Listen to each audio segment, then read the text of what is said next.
Hey, everybody, we're back with Nikki Stone of WILK Radio, who covers politics and many other things. And the question now is, Nikki, what kind of outrage or what kind of delight are you getting from your listeners about the reported imminent arrest of Donald Trump? Mixture or what? Yeah, it's a little bit of a mixture. Of course, I had those people who hate him just for the sake of hating him, have no idea why they hate him, but they hate him, and not policy oriented by any means. And then you have the people who are outraged that they don't stop going after him, that they'll find any way they can to get him. Meanwhile, we have still this Hunter Biden laptop deal. And wasn't it just this week or so that they found some bank statements that say there was like $1 million transferred? Yeah. And Biden's sitting there denying that, And that's, even though the statement says it, the bank says it. and that's getting almost no coverage on any network other than Fox, especially Right. with Tucker Carlson. But that's how it's been going now ever since Trump stepped down the escalator announced for the presidency. And do we continue to have to bring up Stormy Daniels, Yeah. an escapade that didn't even happen on government time?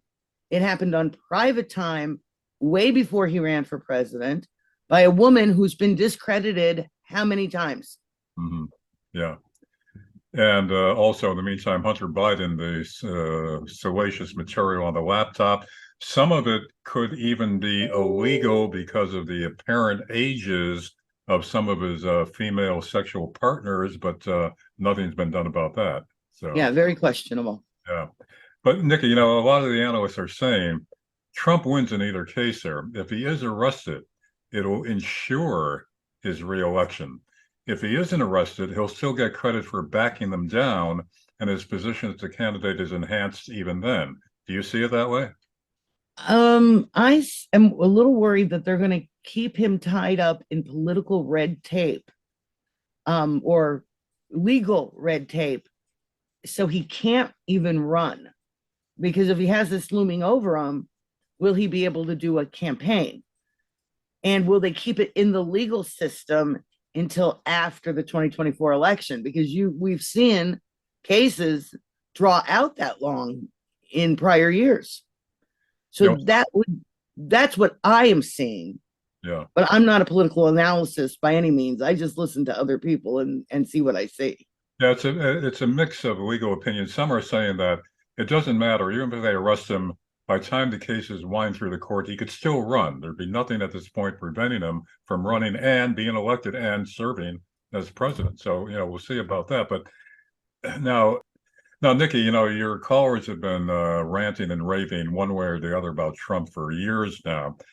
With recent developments, do you see any weakening of support for Trump and an increase in support for Biden, or is it about pretty much the same as it's long in this? I don't see an increase. There's no increase in support for Biden by any means. But as far as Trump goes, I have seen a weakening in support for Trump because people are afraid that if he runs, we're going to just have another 4 years of what we had for the past 6 years now going strong, of them just going after him. And the policies that he had were good. We're not going to see. We saw a handful of them when he was in. Would there be any more if he is prohibited from working because they're always pulling this stuff out of their hat to use against him? So will we actually make progress if he gets in? People are sick of hearing all this stuff. So they're hoping for a good candidate. It looks to me like DeSantis was their candidate. Not so much Nikki Haley, but DeSantis is looking promising. All right. So you do see a emerging support for DeSantis and a corresponding weakening of support for Trump. Now, there are people who still love Trump.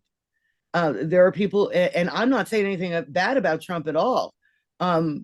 But there are people who really want him back in because his policies were that good and they felt we were making progress and that he was working for us.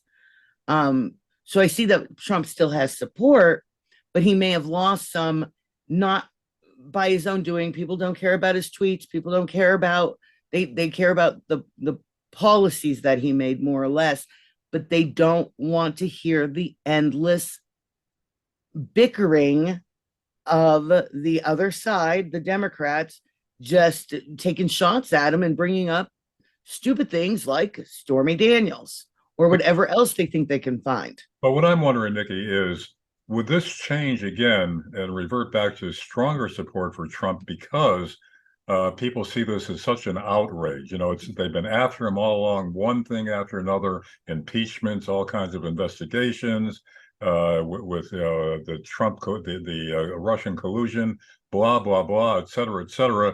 I mean, could this be the final straw? People say, give the guy a break, and because they're so outraged by the apparent unfairness of them, there will be a swelling of support Oh, for Trump. I don't see, and by any means, that a Democrat could win at this point.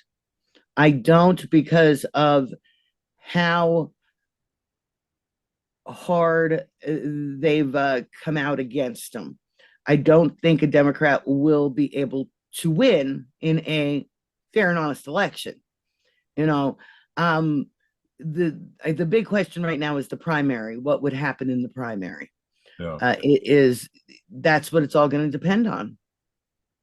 Well, you know, Nikki, I've asked other people in the news about this too. Scranton, it's a working class area. It's a distressed area. And I think that was part of the reason why Trump got a lot of support from here, even though statistically that they went for Biden in the election. And I think a lot of that had to do with the Democratic Party machinery well established in the area. But, you know, the working class, which there is a lot of in Scranton, seem to be firmly in support of Trump. And do you think the connection there is the working class feels beleaguered, unappreciated, treated unfairly, and Trump emerges as their champion? I do believe that. I believe he comes across as more of a working class type of person, even though the other side will tell you about his billions of dollars and daddy and all this other horse crap that they come up with about him. But I think people feel like he's more relatable. He's more real. He's more like the foreman on the job that they've worked on than he is like a political hack. In Scranton, the Scranton area, are people generally very cynical about politics locally? I think so, very much. There's no question about that. People are cynical about politics. They're tired of business as usual. They're tired of watching the same old, good old boys club continue to run things. Even if you put a woman in a position, that's still run by the good old boys club. Yeah, now that's an interesting element. Women now are much more prominent in politics. Scranton has its first woman mayor, as a matter of fact, but a staunch Democrat and a big supporter of Biden. So, working class people, is it a big deal for them and something that tips the scale if there's a woman running, or do they dismiss that as not a relevant factor? It depends on what their policies are. The working class women that I know want it to be a qualified woman who they can relate to. Does it matter if it's a man or a woman? No, they just want a qualified person that they can relate to. Period. That's it. They can see through the Hillarys of this world. How do people perceive their futures in Scranton? I mean, nationally, there's a lot of disappointment. Scranton, as we've said, is kind of a distressed area. The big industries are gone.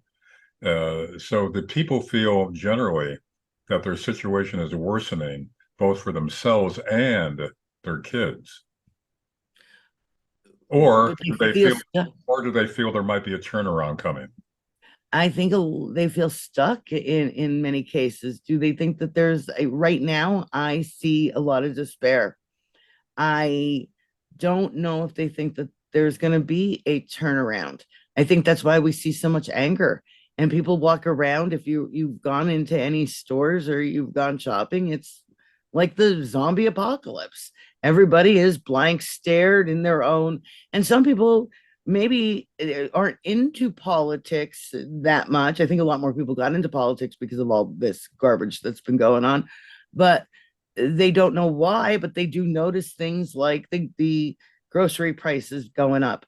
You could run as many headlines as you want telling me those gas prices are going down. They're not going down that much that they're making it better for me to go to work every week. They know what they're living. So they are so drained and tired from working and struggling that they don't know which end is up. I think there's a lot of despair and a lot of lost hope. So, and you think that that is attributed to the Democrats and their policies, or just generally that's the way things are? Do they blame the Democrats specifically, or just, it's just the way things are? I think some people are blaming definitely the Democrats. I hear that a lot. But other people live in an oblivious world and just think it's just the way it is and the way it's always going to be. But I do see a lot of blame going toward the Democrats.